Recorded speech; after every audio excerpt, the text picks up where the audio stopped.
Hi. Actually இப்போ நான் சொல்ல போற ஒரு விஷயத்த கவனமா கேளுங்க, ஓகேவா? நம்ம இன்ஸ்டாகிராம்லயும் சரி யூடியூப்லயும் சரி கிருத்திகா பொட்டிக் அப்படின்ற ஒரு பொட்டிக் வந்து சாரி பிசினஸ் பண்றாங்க. ரொம்ப வைரலா போய்கிட்டு இருக்கு. அப்ப நானும் சரின்னு சொல்லிட்டு லாஸ்ட் மந்த் ஒரு சாரி ஆர்டர் பண்ணி நான் வாங்கினேன். அவங்க இன்ஸ்டாகிராம்ல சொல்லியிருக்க ரேட்டு வேற, பட் எனக்கு என்கொயரியில சொன்ன ரேட்டு வேற. 100 rupees டிஃப்ரெண்ட் ஆச்சு. அப்ப நான் ஏன் அந்த 100 rupees டிஃப்ரெண்ட் அப்படின்னு சொல்லிட்டு நான் கேட்டதுக்கு அவங்க வந்து உடனே ஓகே மேடம், நாங்க 100 rupees உங்களுக்கு ரிட்டர்ன் பண்ணிடுறோம்னு சொன்னாங்க. சாரி குவாலிட்டி இதெல்லாம் பத்தி நான் பேச வரவே இல்லை. கரெக்டான ரெஸ்பான்ஸ் இல்ல. அப்புறம் அந்த 100 rupees ஸ்டில் நவ் எனக்கு கிடைக்கல. 100 ரூபான்றது வந்து ஒரு பெரிய பேமெண்ட் கிடையாது தான், பட் இருந்தாலும் அந்த ஒரு பிசினஸ் பண்றாங்க, ட்ரெண்டிங்கா போறாங்க, அந்த கரெக்டா நேர்மையா இருக்கணும், கஸ்டமர் கிட்ட வந்து கரெக்டா இருக்கணும்ன்ற அந்த ஒரு அவேர்னஸ் அவங்க கிட்ட இல்ல.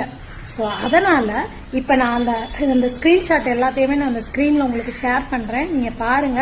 இதை நான் கிருத்திகா பொட்டிக்கும் நான் ஆட் பண்றேன், ஓகேவா? டேக் பண்றேன். ஸோ நீங்களும் பாருங்க. அந்த 100 rupees எனக்கு ரிட்டர்ன் வேணும். ஏன்னா ஒரு காசை நம்ம கஷ்டப்பட்டு தான் சம்பாதிக்கிறோம்.